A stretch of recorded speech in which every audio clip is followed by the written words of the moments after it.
నమస్తే. కోల్కతాలో lady doctor పైన జరిగినటువంటి అత్యాచారాన్ని ఇక్కడ ఖండిస్తూ నిమ్స్ హాస్పిటల్లో ధర్నా చేస్తున్న నేపథ్యాన్ని చూస్తా ఉన్నాం. ఒకసారి వీరితో మాట్లాడి వీరి ధర్నా దేనికోసం చేస్తా ఉండేది అనేది అడిగి తెలిసిన ప్రయత్నం అయితే చేద్దాం. చెప్పండి మేడం, ఎట్లా చూస్తారు ఇలా డాక్టర్ పట్ల జరుగుతున్నటువంటి నిర్లక్ష్యం కావచ్చు, కోల్కతాలో జరిగిన సంఘటన గురించి? కోల్కతాలో జరిగిన సంఘటన ఏదైతే ఉందో, హాస్పిటల్లో తను వర్క్ చేస్తున్న ప్లేస్లో 36 గంటలు డ్యూటీ తర్వాత తను రెస్ట్ తీసుకోవడానికి వెళ్ళినప్పుడు ఏదైతే జరిగిందో అది చాలా దుర్ఘటనం, చాలా బాధాకరం. నన్ను నేను ఆ ప్లేస్లో పెట్టయితే చూసుకోలేను, నా ఫ్రెండ్స్ ఎవరిని కూడా ఆ ప్లేస్లో పెట్టి చూడలేను. అలాంటి సిచ్యువేషన్ అది. వాళ్ళ పేరెంట్స్ ఒక డాక్టర్ చిన్నప్పటి నుంచి చదివి ఇంటర్ నుంచే స్టార్ట్ చేస్తారు చాలా గట్టిగా. ఇంటర్ నుంచి ఎంబీబీఎస్ సీట్ తెచ్చుకొని, తర్వాత పీజీ సీట్ తెచ్చుకొని, మళ్ళీ సూపర్ స్పెషాలిటీ, ఇలా ఎన్నో ఘట్టాల్లో చదువుతూ ఉంటారు. అలా అన్ని సంవత్సరాలు కష్టపడి చదివి తన ఆ స్థితికి వెళ్ళి ఇప్పుడు పీజీ సెకండ్ ఇయర్ చేస్తుంది. 31 సంవత్సరంలో మొత్తం తన లైఫ్ అంతా ఆల్మోస్ట్ చదువు కోసమే డెడికేట్ చేసింది. అలాంటి లైఫ్ లీడ్ చేసిన తర్వాత కూడా చివరికి తను అలాంటి మరణం పొందాల్సి వచ్చింది. చాలా దుర్ఘటనం. రేప్ చేయబడి, మర్డర్ చేయబడి, మళ్ళీ దాన్ని మళ్ళించి దారి తప్పించి ఎన్నో జరిగాయి. అవి చాలా మనసుకు తీసుకోవడానికి కూడా అందరికీ చాలా కష్టంగా ఉంది. ఇప్పుడు ఎస్పెషల్లీ ఇక్కడ ఉన్న వాళ్ళందరికీ, ఎస్పెషల్లీ హాస్పిటల్లో వర్క్ చేస్తున్న వాళ్ళందరికీ కూడా ఒక రకమైన భయం అనేది ఏర్పడింది. అంటే మనం ఇక్కడున్నా కూడా సేఫ్ కాదా అనే భయం అనేది ఏర్పడింది. ఇప్పుడు ఒక నిర్భయ, ఒక దిశ, ఒక ప్రియాంక, వాళ్ళందరి విషయాల్లో జరిగినట్టుగా ఈ విషయంలో ఎవరు సరిగా పట్టించుకోవట్లేదు, దేశం న్యాయం వైపు చూడట్లేదు అన్నట్టుగా మాకు అనిపిస్తుంది. ఎందుకంటే ఎంతసేపు డాక్టర్లే పోట్లాడుతున్నారు దీనికోసము. గవర్నమెంట్ కానీ, జనరల్ పాపులేషన్ కానీ దీని గురించి ఏమీ మాట్లాడట్లేదు. ఇప్పుడు చాలామంది ఇలా ఓపీడీ పేషెంట్స్ వెళ్తూ ఉంటారు. మేము ఎందుకు ఇది చేస్తున్నామని కూడా వాళ్ళకి తెలియదు. ఆపి ఎందుకు చేస్తున్నామో తెలుసా అంటే ఎవరికి తెలియదు. చాలామందికి ఎందుకు తెలియదు ఇలాంటి విషయం. ఒక నిర్భయ గురించి తెలిసినప్పుడు ఈ విషయం ఎందుకు తెలియదు? ఈ విషయం ఏమన్నా నిర్భయ కన్నా తక్కువ కాదు. ఎంతమంది రేప్ చేశారో తెలియదు. మోర్ దాన్ 2 to 3 సీమెన్ కనిపించింది. డిఎన్ఏ ఫైండ్ చేశామని చెప్పారు. అంటే మోర్ దాన్ 3 people, ముగ్గురు కన్నా ఎక్కువ ఉండొచ్చు. ఇదేమన్నా తక్కువ ఇన్సిడెంట్ కాదు. కానీ ఇది ప్రజల్లోకి చేరట్లేదు. ఎందుకు ప్రజల్లోకి చేరట్లేదు? ఎందుకు దీన్ని ఎవరు అంత చర్చనీయాంశంగా ఉంచుకోవట్లేదు అనేది అర్థం అవ్వట్లేదు. అండ్ నిజమైన స్వాతంత్రం ఇది కాదేమో అని మా ఉద్దేశం. మేడం, వాస్తవాన్ని చూస్తే స్వాతంత్రం ఏర్పడిన రోజున సంబరాలు చేసుకుంటా అంటే ఒకవైపు మీరేమో ధర్నాలు చేస్తూ ఉన్నారు. అసలు ఏం చెప్పదలుచుకున్నాం మీ మోటివ్? ఒక మహిళ, ఒక స్త్రీ ఎప్పుడైతే అర్ధరాత్రి వేళ రోడ్ మీద నడవగలుగుతుందో ఆ రోజే నిజమైన స్వాతంత్రం అని మహాత్మా గాంధీ గారు చెప్పారు. మరి ఈరోజు రోడ్ మీద నడవడం కాదు, మా ప్లేస్లో, మా వర్క్ ప్లేస్లో నేను ఇక్కడ నుంచి అక్కడికి నడవాలి, హాస్పిటల్లో నడవాలంటే కూడా భయపడాల్సిన సంఘటన ఇది. అలాంటి సిచ్యువేషన్ ఒకటి వచ్చింది మనకు. ఎలా దీన్ని స్వాతంత్రం అని తీసుకోమంటారు? ఇది స్వాతంత్రంగా అనిపిస్తుందా? నాకైతే ఇది స్వాతంత్రంగా అనిపించట్లేదు. నేను నా హాస్టల్ నుంచి కాలేజ్కి ఫ్రీగా వెళ్ళలేనప్పుడు ఇది స్వాతంత్రం అని నేను ఎలా అనుకుంటాను? సో నాకైతే ఇది నిజమైన స్వాతంత్రం కాదు. సెలబ్రేట్ చేసుకుంటున్నాము కొన్ని విషయాల్లో, అవును, బ్రిటిష్ వాళ్ళ నుంచి మనకు ఆజాదీ వచ్చింది, అది డినై చేయట్లేదు. కానీ మన కంట్రీలో జరిగే ఈ వైలెన్స్ గురించి, ఈ క్రైమ్ గురించి ఎప్పుడైతే ఇది తగ్గుతుందో అప్పుడే నిజమైన స్వాతంత్రం అని నేను భావిస్తాను. దీని వెనుక ఏమి లోపాలు జరుగుండొచ్చు అంటే మీరు ఏం చెప్తారు ఒక యువత? ఫస్ట్ ఆఫ్ ఆల్ సరైన ఫెసిలిటీస్ లేకపోవడం. అక్కడ తనకి నిజంగా ఒక మంచి కాల్ రూమ్ ఉండి అక్కడ ఇప్పుడు ఇప్పుడు 36 hours తర్వాత కొంచెమైనా ఒక 2 hours అయినా రెస్ట్ తీసుకోవాలనిపిస్తుంది. ఆ 2 hours రెస్ట్ తీసుకోవడానికి తనకి సరి అయిన ప్లేస్ ఉండుంటే తను సెమినార్ హాల్కి వెళ్ళదు కాదేమో. అలాంటి సరి అయిన బేసిక్ ఫెసిలిటీస్ లేవు. అండ్ ఎవరు వస్తున్నారు, ఎవరు వెళ్తున్నారు, సీసీటీవీలు లేవు. సీసీటీవీస్ ఐడెంటిఫికేషన్ లేదు, అంటే సెక్యూరిటీ ప్రాపర్గా లేదు. ఇలా అన్ని ఇష్యూస్ ఉన్నాయి. ఈ జరిగిన ఇన్సిడెంట్లో అయితే నో ప్రాపర్ సెక్యూరిటీ, అది కావాలి. సంబంధించి డాక్టర్లకే ఫెసిలిటీ, సెక్యూరిటీ లేకపోతే సామాన్య ప్రజల పరిస్థితి? సామాన్య ప్రజల పరిస్థితి కూడా ఇంతేనండి. మేము సామాన్య ప్రజల్లోకే వస్తాము. మా ఫ్రెటర్నిటీని సపరేట్ చేయొద్దు. డాక్టర్స్ స్పెషల్ అలా ఏమీ ఉండదు, బయట అనుకున్నట్టుగా ఏమీ ఉండదు. ఇక్కడ ఎలా ల్యాక్ ఆఫ్ సెక్యూరిటీ ఉందో కూడా బయట కూడా అలాగే ల్యాక్ ఆఫ్ సెక్యూరిటీ ఉంది చాలా చోట్ల. సో ప్రతి చోట ఎస్పెషల్లీ ఉమెన్ వర్క్ చేస్తున్న ప్లేస్లో సెక్యూరిటీ అనేది చాలా ఇంపార్టెంట్. అది మన గవర్నమెంట్స్ ఐడెంటిఫై చేసి సెక్యూరిటీ కోసం సీసీటీవీస్ ఇన్స్టాల్ చేయడము, సరి అయిన సెక్యూరిటీని పెట్టుకోవడము. ఎందుకంటే సెక్యూరిటీ బేసిస్లో చాలామందిని తీసుకుంటారు. ఇప్పుడు అవుట్ సోర్సింగ్ వాళ్ళని చాలామందిని తీసుకుంటారు. ఎవరి క్యారెక్టర్ ఎలాంటిది అనేది మనకు తెలియదు, మనకు జడ్జ్మెంట్ గురించి తెలియదు. సో వాళ్ళని తీసుకునే ముందే వాళ్ళ బ్యాక్గ్రౌండ్ ఏంటి, వాళ్ళ క్యారెక్టర్ ఏంటి అని తెలిసి తీసుకోవడం బెటర్ అని నా ఒపీనియన్. ముందు ఇలాంటి సంఘటనలు జరగకుండా ఎలాంటి చర్యలు తీసుకోవాలి? అదే అండి. అన్ని ప్లేసెస్‌లో ఇప్పుడు ఏవైతే ల్యాక్స్ అని చెప్పానో సెక్యూరిటీ ఇన్‌స్టాల్ చేయాలి. సీసీ కెమెరాస్ ఇన్‌స్టాల్ చేయాలి. సరియైన ఫెసిలిటీస్ కల్పించాలి. పడుకోవడానికి ఒక సెపరేట్ రూమ్. చాలా చోట్ల మేల్ రెసిడెంట్స్‌కి, ఫీమేల్ రెసిడెంట్స్‌కి కూడా సెపరేట్ ప్లేసెస్ లేవు. ఒక రూమ్‌లో ఉండాల్సొస్తది. అలా కాకుండా సెపరేట్ రూమ్స్ ఇవ్వాలి. రూమ్స్ ఉన్నప్పుడు బోల్స్ ఉండాలి. ఇలా చిన్న చిన్న విషయాలు గవర్నమెంట్ అక్కడున్న హైయర్ అథారిటీస్ ఎవరైతే ఉంటారో ఆ ఇన్‌స్టిట్యూషన్‌లో దాని గురించి జాగ్రత్తలు తీసుకోవాలి. ఎవరైనా కంప్లెయింట్ వెళ్ళినప్పుడు ఇమ్మీడియేట్‌గా వాళ్ళు రియాక్ట్ అవుతే బావుంటది. అడ్మినిస్ట్రేషన్స్ కానీ, గవర్నమెంట్స్ కానీ రియాక్ట్ అవుతే ఇలాంటి ఇన్సిడెంట్స్ మనం ఖచ్చితంగా అవాయిడ్ చేయగలం ఫ్యూచర్‌లో. ఇంక ముందు జరగవు అని చెప్పలేను. కానీ అలా చెప్పాలి అంటే కూడా చాలా బాధాకరంగా ఉంది. ఎందుకు జరగాలి ఇలాంటి ఇన్సిడెంట్స్? అంత జరిగిన తర్వాత పాస్ట్‌లో అంత గొడవ పడ్డ తర్వాత మళ్ళీ అలాంటి ఇన్సిడెంట్స్ ఎందుకు జరగాలి? హ్మ్. అందరికీ నేను విన్నవించుకునేది ఒకటి. ఇది డాక్టర్స్ ఇష్యూ కాదండి. ఇది కమ్యూనిటీ ఇష్యూ అండి. ఇది మనకు సమాజానికి సంబంధించిన ఇష్యూ. ఏంటంటే మీరు నిర్భయ కేసులో ఎలాగైతే చిన్న పిల్లల్ని కూడా ఇన్వాల్వ్ చేసి అందరికీ అవేర్‌నెస్ క్రియేట్ చేసి పోరాడారో ఈ ఈ విషయంలో కూడా అందరూ అలా అవేర్‌నెస్ క్రియేట్ చేసి దేశంగా మనం ఐకమత్యంతో ఈ విషయంపై పోరాడి తనకి న్యాయం జరిగేలా చూడాలి. తనకి న్యాయం ఖచ్చితంగా జరగాలి. అందరూ ఇది డాక్టర్స్ ఇష్యూ అని చెప్పి పట్టించుకోకుండా ఉండొద్దు. ఇది సమాజానికి సంబంధించిన ఇష్యూ. ఇవాళ ఒక మహిళ డాక్టర్ పైన జరగడం, ఒకవైపు స్వాతంత్రం వచ్చిందని వేడుకలు చేసుకుంటా ఉంటే ఇవాళ మీరు స్ట్రైక్ చేస్తూ ఉన్నారు, చెప్పండి. మేము చెప్పేది ఏంటంటే అక్కడ జరిగిన ఇష్యూ గురించి చెప్పడం కంటే అది ఎలా జరగకుండా ఉండాలి అని మేము కోరుకుంటున్నాము. దానికోసం మేము అడిగేది ఏంటి అంటే ఇప్పుడు ఒక హాస్పిటల్ లోపలికి ఎవరు ఇన్ అవుతున్నారు, ఎవరు అవుట్ అవుతున్నారు, అసలు లోపలికి ఎవరు ఎంటర్ అవుతున్నారు, ఎవరు వెళ్తున్నారు అనేది కూడా ఎవరికీ తెలియదు. ఇది ఒక ఓపెన్ పబ్లిక్ ప్లేస్ లాగా ఉంటుంది. ఒక గవర్నమెంట్ అది జరిగింది ఒక వెస్ట్ బెంగాల్లో ఒక గవర్నమెంట్ మెడికల్ కాలేజ్లో జరిగింది. ఒక గవర్నమెంట్ మెడికల్ కాలేజ్లో కూడా అదొక వర్క్ ప్లేస్. ఇప్పుడు ఒక మనం మాల్లోకి ఎంటర్ అవుతుంటే ఎవరు ఎంటర్ అవుతున్నారో ఎవరు బయటకు వెళ్తున్నారో తెలుస్తుంది. ఇక్కడ కూడా అలాగే అసలు ఆ person who ever has come ఆ పర్సన్ ఒక డిపార్ట్మెంట్ సెమినార్ హాల్ లోపల దాకా ఎలా రాగలిగాడు, అసలు హాస్పిటల్ లోపలికి ఎలా వచ్చాడు? సరే పేషెంట్ ఎవరు వాళ్ళతో పాటు వచ్చిన వాళ్ళతో ఓపీడీని ఐసీయూ వరకు ఉండాలి, అతను అసలు పైన సెమినార్ హాల్ వరకు ఎలా రాగలిగాడు? అంటే ఎవరు వస్తున్నారో ఎవరు వెళ్తున్నారో కూడా తెలియనంత పరిస్థితుల్లో ఉంది. సో అసలు ఫస్ట్ హాస్పిటల్ లోపలికి ఎస్పెషల్లీ రెసిడెంట్ డాక్టర్స్ రెస్ట్ తీసుకునే ప్లేస్ లోపలికి అసలు ఎంతమందో కూడా తెలియదు. ఇప్పటికి ఒక్క పర్సన్ని పట్టుకున్నారు. సో అలా ఒక రెసిడెంట్ డాక్టర్ అంటే ఇప్పుడు మనం అదొక హాస్టల్ లాంటిది, లేకపోతే ఒక స్టడీ ప్లేస్ లాంటిది. అలాంటి దానిలో అసలు కామన్ పబ్లిక్ ఎలా అలౌ చేస్తారు? ఫస్ట్ అలా ఎవరు వస్తున్నారు ఎవరు వెళ్తున్నారు అనే దానికి ఒక ఐడి కార్డ్ సిస్టమో లేకపోతే strict security guard. How can normal person come in and do what ever they want? వాళ్ళకి ఇష్టం వచ్చిన అఘాయిత్యాలు చేసి వెళ్ళిపోయారు. ఇప్పుడు ఎవరో కూడా తెలియదు. ఇప్పుడు దాన్ని ఏమో అసలు ఆ జరిగిన ఎవిడెన్స్ని ట్యాంపర్ చేయడానికి ఇప్పుడు కూర్చొని అక్కడ రెనోవేషన్ ఎందుకు చేయాల్సిన అవసరం ఏముందండి? ఇప్పుడు అక్కడ జరిగేది అదేదో డాక్టర్ అని కాదండి, అదే వర్క్ ప్లేస్లో అయినా జరగచ్చు. ఇప్పుడు నైట్ టైం సాఫ్ట్వేర్ ఇంజనీర్లు రాత్రిపూట పనిచేస్తారు. ఎవరైనా ర్యాండమ్ పర్సన్ లోపలికి వచ్చి ఏమైనా చేయగలరా? అక్కడ మాత్రం వాళ్ళకి ఒక ఐడి కార్డ్స్ ఉంటే వాళ్ళకి ఒక సెక్యూరిటీ సిస్టమ్ ఉంటుంది. మాకెందుకు ఉండదండి? మేమంటే డాక్టర్స్ ఒక్కలే కదండి, డాక్టర్స్, నర్సెస్, పారామెడిక్ స్టాఫ్ ఇక్కడ ఎంతమంది రాత్రిపూట పనిచేస్తారో మీకు తెలుసా? మీరు ఎప్పుడైనా ఒకసారి ఎమర్జెన్సీకి వస్తే తెలుస్తుందండి ఎంతమంది స్టాఫ్ పనిచేస్తారు. వాళ్ళందరికీ సెక్యూరిటీ అక్కడ ఇప్పుడు ఇద్దరు సెక్యూరిటీ గార్డులు బయట ఉంటారండి. వాళ్ళు ఎంతమందిని ఆపగలుగుతారు? We should have proper CCTV cameras everywhere and ఒక card system to know who is entering, who is going out. ఒక అకాడమిక్ ఏరియా, అదొక సెమినార్ హాల్, అక్కడ ఎవరు పడితే వాళ్ళు ఎలా ఎంటర్ అవుతారండి? ఒక గవర్నమెంట్ మెడికల్ కాలేజ్లోనే ఎలా ఉంటుంది? ఇప్పుడు కూర్చొని గవర్నమెంట్ ఇస్ సేయింగ్ దట్ ఇప్పుడు ఇవాళ టుడేస్ ఇండిపెండెన్స్ డే న్యూస్లో నరేంద్ర మోడీ 75,000 మెడికల్ సీట్లు పెంచుతామని చెప్తున్నారు. దేనికోసం అండి? ఉన్న కాలేజీల్లో బేసిక్ ఫెసిలిటీస్ లేకుండా సీట్లు పెంచుకుంటా ఉంటే ఏం ఉపయోగం? ఉన్న వాటిని ప్రాపర్గా మెయింటైన్ చేసి వాటిని ఇంప్రూవ్ చేసి వాటికి ఒక బేసిక్ సెక్యూరిటీ వీఆర్ ఏదో ఇప్పుడు మాకు కొత్త సిటీ మెషిన్, ఎంఆర్ఐ మెషిన్ కోసం కూడా అడగట్లేదండి. Basic security.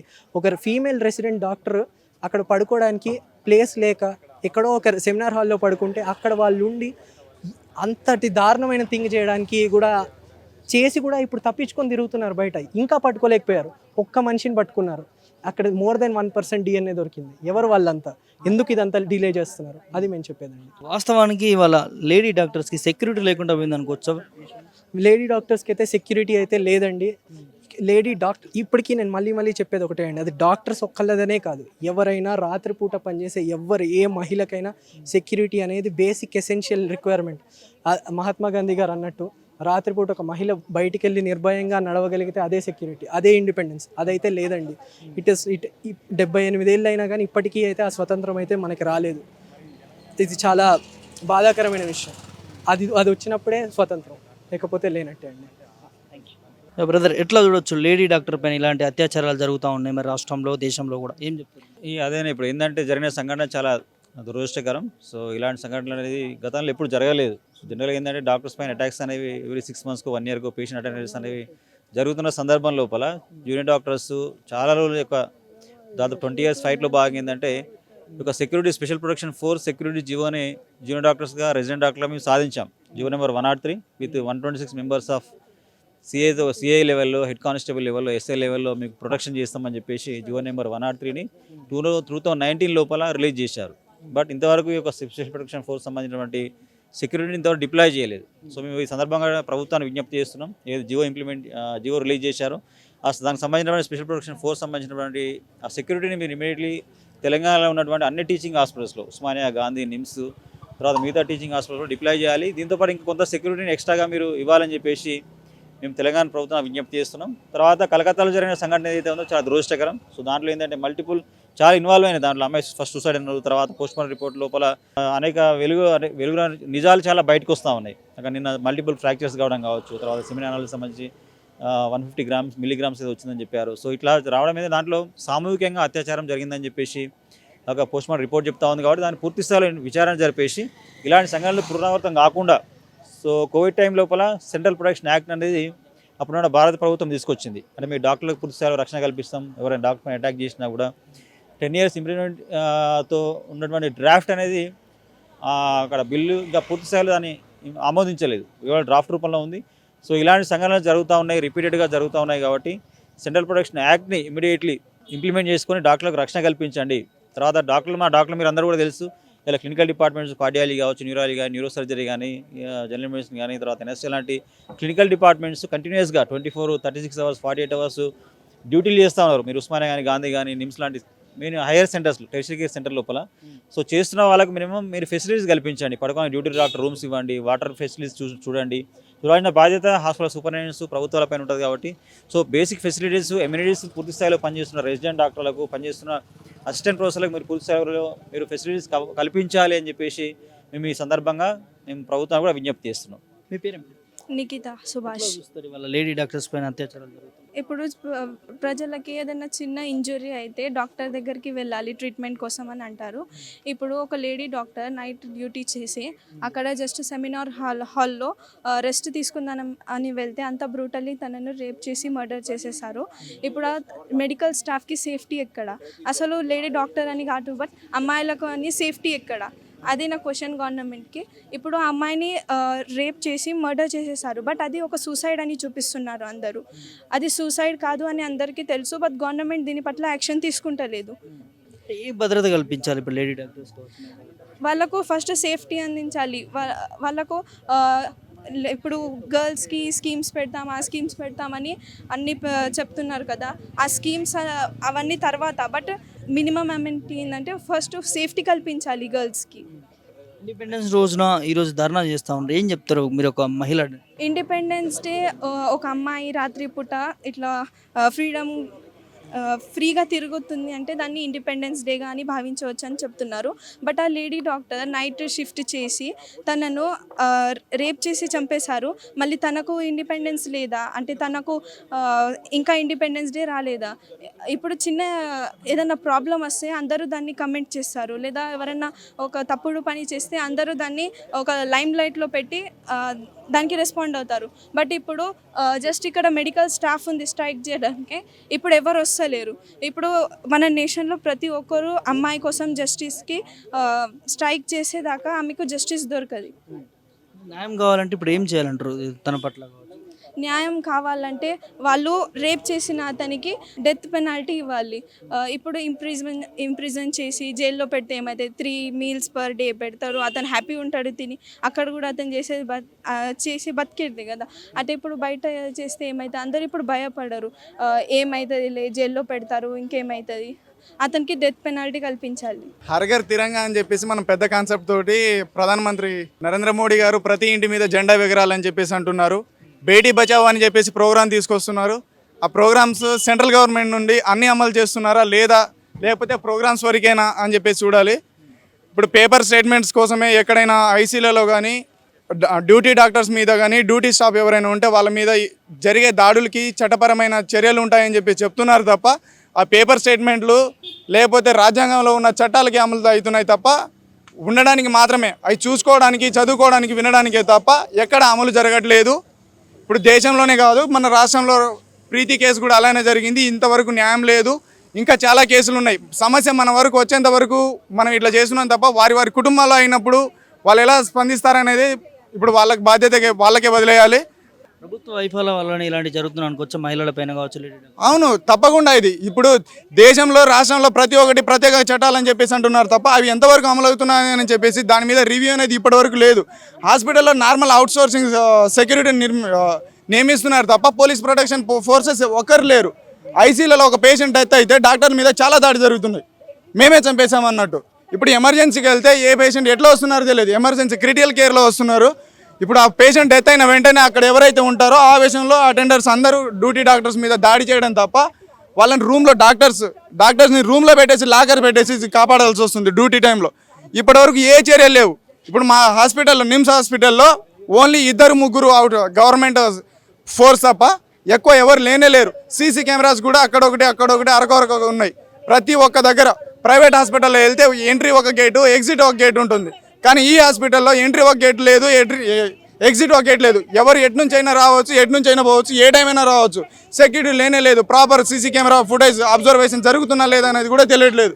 సో దీని మీద ఇకపైన జరగకుండా ప్రస్తుతం ఈ సిచ్యువేషన్ జరిగిన దానికి న్యాయం జరగాలని చెప్పేసి కోరుకుంటున్నాం. ఎట్లా చూస్తారు కోల్కతా లేడీ పైన జరిగిన ఇంకా ముందు జరగకూడని నిర్ణయాలు ఎలా తీసుకోవాలి, తన పైన జరిగినటువంటి అంశాన్ని మీరు ఎట్లా చెప్తారు? ఆయన ఒక్కరే చేశారనేది మాత్రం కాదండి. ఇప్పుడు ఎవరైనా సరే ఒక మనిషి చిన్న గ్యాప్లో 1 గంట 2 గంటల వ్యవధి తెలియదు కానీ ఆ చిన్న టైం డ్యూరేషన్లోనే తనను కొట్టి చంపేసేసి రేప్ చేసి బోన్ బ్రేక్ చేసేసి ఇవన్నీ ఒకరి వల్ల అయ్యే పని కాదు. ఎంతమంది అయినా ఒకరు మనల్ని ఎవరైనా అటాక్ చేస్తున్నారంటే ఆపోజిట్లో ఎంతో కొంత మనం అటాక్ చేస్తాం. కానీ ఆ అమ్మాయి ఏ నిస్సహాయ స్థితిలో ఉందో అర్థం చేసుకోవచ్చు. మనం ఎంతమంది దాడి చేశారనే తెలియాలి. ఒక్క బ్లూటూత్ వల్లనే తనని ఐడెంటిఫై చేశారంటే సీసీ కెమెరా పనితీరు ఎంతగానో మనకు ఉపయోగపడుతుందో తెలియదు. మనం ఎక్కడైనా సరే ఏదైనా ఘోరాలు కానీ ఏమైనా జరిగినప్పుడు సీసీ కెమెరా ఫుటేజ్నే మనం ఫస్ట్ తీసుకుంటాం. కానీ ఇప్పుడు మా హాస్పిటల్లో ఎంతవరకు ఉంది, మిగిలిన హాస్పిటల్లో ఎంత ఉంది? అన్ని ప్రభుత్వ ఆసుపత్రుల్లో ప్రత్యేకంగా ఫెసిలిటీస్ కల్పించాలి. ఎంట్రీ టు ఎగ్జిట్ ఒకటే గేటు, ఒకటే సీసీ కెమెరా అనే కాకుండా ప్రతి ఒక్కటి ప్రొటెక్షన్గా ఇంకోసారి జరగకుండా చేయండి. నా ప్రత్యేక రిక్వెస్ట్ ఏంటంటే దేశం మొత్తం ప్రపంచం మొత్తాలేమో వైద్య సేవలో అభివృద్ధి చెందుతుంది. కానీ మన దేశంలో ఇంకా దిగజారుతూనే ఉంది. కొత్తదనాన్ని మీరు ఇంకా చంపుకున్నట్టే అవుతుంది. మీ ఇళ్లలో కూడా ప్రజలందరూ అర్థం చేసుకోవాలండి. మీ ఇళ్లలో మీ పిల్లల్ని కూడా ఒక డాక్టర్ని చేయాలని చెప్పేసి ప్రతి ఒక్క తల్లిదండ్రులు కలలు కంటారు.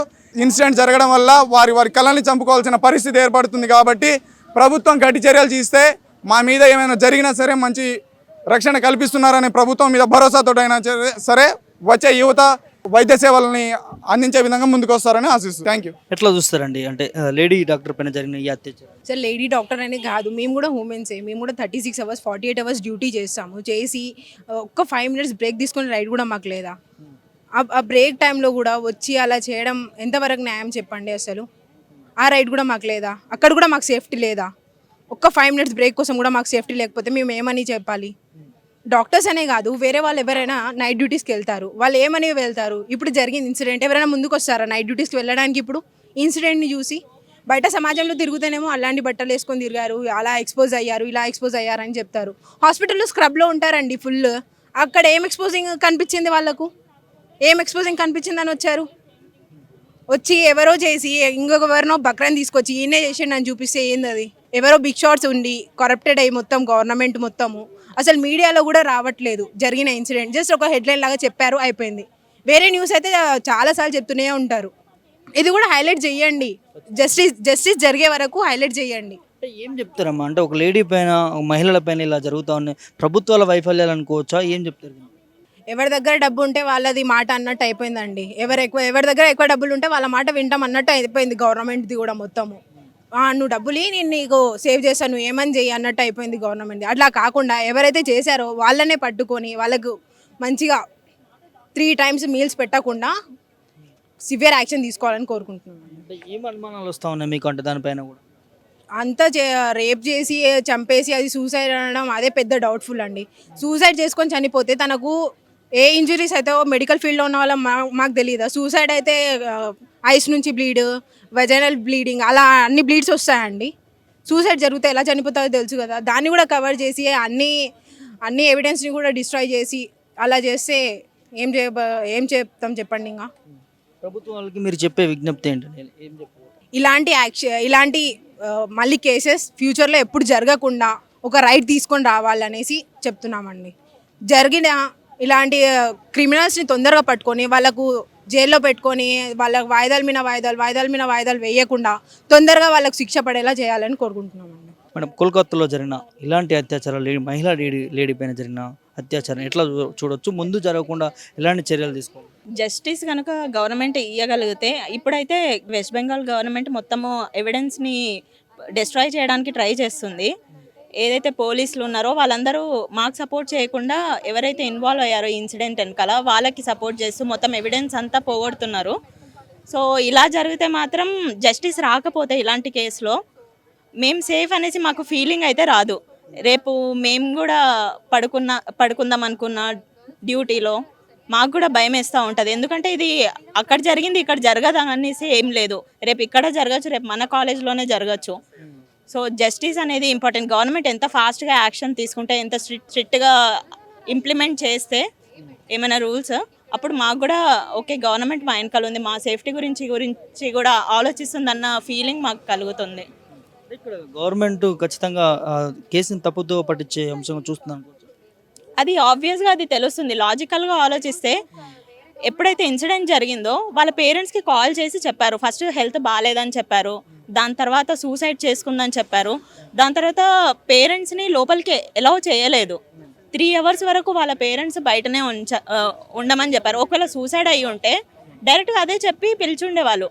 ప్లస్ 3 hours తర్వాత పేరెంట్స్ని ఎలౌ చేశారు లోపల. అండ్ ఎప్పుడైతే వాళ్ళ డాడీ లోపలికి వెళ్ళి చూసారో తను ఏదైతే తన బాడీ నేక్డ్ ఉంది, అంటే బట్టలు కూడా లేవు. అలాంటి పరిస్థితిలో చూడాల్సి వచ్చింది వాళ్ళ డాడీని. సో అండ్ ఆల్సో ఏదైతే అటాప్సీ రిపోర్ట్ మనం చూసామో ఆ పేషెంట్ డాక్టర్ బాడీ మీద మొత్తం గాయాలు and semen 150 grams of semen collect అయిందని వాళ్ళ రిపోర్ట్లో ఇచ్చారు. సో అది ఒకరు ఇద్దరు చేసిన పని కాదు, it is more than 5 people. So ఏదో గ్యాంగ్ రేప్ లాగా చేశారు దాన్ని. అండ్ ఆల్సో ఎప్పుడైతే సిబిఐ ఎంక్వైరీకి పర్మిషన్ ఎప్పుడైతే ఇచ్చారో గవర్నమెంట్, అప్పుడు రినోవేట్ చేస్తున్నామని ఏదైతే ఆ రూమ్లో ఇన్సిడెంట్ జరిగిందో అది మొత్తం కూలగొట్టడానికి ట్రై చేశారు.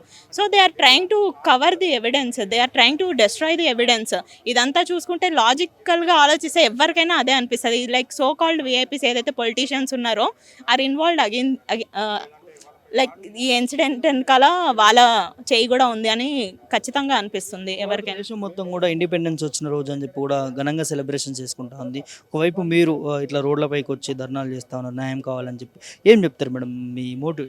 ఫస్ట్ థింగ్ అయితే ఆ కేసులో మాకు జస్టిస్ అయితే కావాలి. ఎవరైతే దాని వెనకాల ఉన్నారో వాళ్ళందరికీ డెత్ పెనాల్టీ అయితే రావాలి. ఎందుకంటే ఆన్ డ్యూటీ డాక్టర్, అది కూడా డ్యూటీ చేసిన తర్వాత సెమినార్ రూమ్లో పడుకుంటే గ్యాంగ్ రేప్ చేసి మరీ చంపేశారు.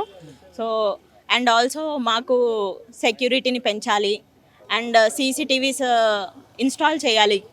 సో దట్ ఎవరైతే వస్తారో ఆ సీసీటీవీలు చూడంగానే వాళ్ళకు కూడా సైకలాజికల్గా ఓకే సీసీటీవీస్ ఉంది, వీ కెనాట్ డూ ఎనీథింగ్ అన్న నమ్మకం కలుగుతుంది. అంటే మాకు కూడా ఒక టైప్ ఆఫ్ సెక్యూరిటీ మేము ఫీల్ అవ్వగలుగుతాము. చెప్పండి మేడం, ఎట్లా చూస్తారు? అంటే ఇలా రాష్ట్ర వ్యాప్తంగా కూడా నిరసన తెలుపుతా ఉన్నారు మహిళా లేడీ డాక్టర్ పైన జరిగిన అత్యాచారం పట్ల. కోల్కతాలో జరిగిన ఏదైతే చూసినామో, మరి ఇవాళ ఏం చెప్తారు మేడం ఓవరాల్ చెప్పేది ఇది అందరూ ఆల్ ఇండియా పాన్ ఇండియాలో ఉన్న డాక్టర్స్ అందరూ రిక్వెస్ట్ చేసేది సెంట్రల్ ప్రొటెక్షన్ యాక్ట్ ఇంప్లిమెంట్ చేయాలి. డాక్టర్స్ మీద ఎటువంటి డాక్టర్స్ ఆర్ పారామెడిక్స్ ఎవరైనా హెల్త్ డిపార్ట్మెంట్ మీద ఎవరైనా అటాక్ చేసినా వాళ్ళకి సరిగా punishment means non bailable offence లాగా దాన్ని ఇంప్లిమెంట్ చేయాలి. ఎవరికైనా భయం ఉండాలి, ఒక గవర్నమెంట్ డాక్టర్ని వెళ్ళి అటాక్ చేయడం అంటే భయం ఉండాలి. అండ్ ఇట్లాంటివి రేప్ ఇండియాలో ఎక్కడ ఏ అమ్మాయికి జరగకూడదు. సో రేప్ కాన్విక్స్కి సరిగా అది క్యాపిటల్ పనిష్మెంట్ ఇవ్వాలి అని అండ్ వాళ్ళ పేరెంట్స్కి సరిగైన జస్టిస్ దొరకాలని కోరుకుంటున్నాను. సరైన జస్టిస్ కావాలి అంటే ఎలా తీసుకోవాలి దీనిపైన చర్యలు? సో ఇప్పుడు సిబిఐ ఇన్వెస్టిగేషన్ స్టార్ట్ చేశారు. బట్ నిన్న ఏమైందంటే అన్ఫార్చునేట్లీ ఎవిడెన్స్ అంతా ట్యాంపర్ చేస్తున్నారు. సెమినార్ రూమ్ అంతా అటాక్ చేసి ఎవిడెన్స్ ట్యాంపర్ చేయడం వల్ల ఇప్పుడు ఇన్వెస్టిగేషన్ ఎలా వెళ్తుందో మనకు తెలియదు. But we hope justice will come at the right time and all the people who are involved in this will get arrested and punishment సరిగా ఇవ్వాలి. ఈ కేసుని తప్పుతో పట్టించే విషయంగా ఏదైతే నిందితులు ఉంటారో వాళ్ళని ప్రభుత్వం హక్కును చేర్చుకునే విధంగా చేస్తూ ఉందని అంటాను. మీన్స్ కాన్విక్ట్ని ప్రొటెక్ట్ చేస్తున్నారు అన్నట్టు చెప్తున్నారా? సో దానికి I don't have any comments. ఇంకా ఫర్దర్ సిబిఐ ఇన్వెస్టిగేషన్ అయితే మనకు తెలుస్తుంది. బట్ ఐ డోంట్ థింక్ అంటే పోలీస్ అందరు ఉన్నప్పుడే అది గుండాస్ అన్నీ వస్తున్నారు. So I think more people are involved. వాళ్ళందరినీ పట్టుకోవాలి. And I hope CBI investigation will be the proper way to go about it. ముందు ఇలాంటి జరగకుండా ఎలాంటి చర్యలు తీసుకుంటే బాగుంటుంది? అదే ఇక్కడ గవర్నమెంట్ హాస్పిటల్స్ ఇన్ ఇండియాలో security, CCTV cameras, all areas should be covered. And police అడిక్వేట్గా మన హాస్పిటల్ లోపల కూడా పోస్ట్ చేయాలి. ఉంటుంది, అవుట్ పోస్ట్ ఉంటుంది. బట్ రాత్రి టైంలో కొంచెం ఇంకా మనం ప్రోయాక్టివ్గా ఉండి ప్రొటెక్షన్ ఎక్కువ చేయాలి. అండ్ డ్యూటీ రూమ్స్ని కొంచెం ఫెసిలిటీ, సెక్యూరిటీ పెంచాలి. అండ్ అదే మెయిన్ జరగకుండా. Right, thank you. చూశారు కదా, ఏదైతే మహిళా లేడీ డాక్టర్ పైన జరిగినటువంటి అత్యాచారాన్ని ఖండిస్తూ రాష్ట్ర వ్యాప్తంగా కూడా ఇక్కడ నిరసన తెలుపుతున్నారు. ఒకవైపు స్వాతంత్రం వచ్చిన రోజుగా వేడుకలు జరుపుకుంటూ ఉంటే, ఇంకోవైపు జూనియర్ డాక్టర్లు కావచ్చు అన్ని రాష్ట్రాల నుంచి కూడా ఏదైతే వెస్ట్ బెంగాల్లో జరిగినటువంటి మహిళా లేడీ డాక్టర్ పైన జరిగినటువంటి అత్యాచారాన్ని ఖండిస్తూ వారికి సరైన న్యాయం చేయాలి, ప్రభుత్వాలు వీటిపైన కఠిన చర్యలు తీసుకోవాలని చెప్పి కూడా డాక్టర్లు చెప్తున్న పరిస్థితి చూస్తూ ఉన్నాం.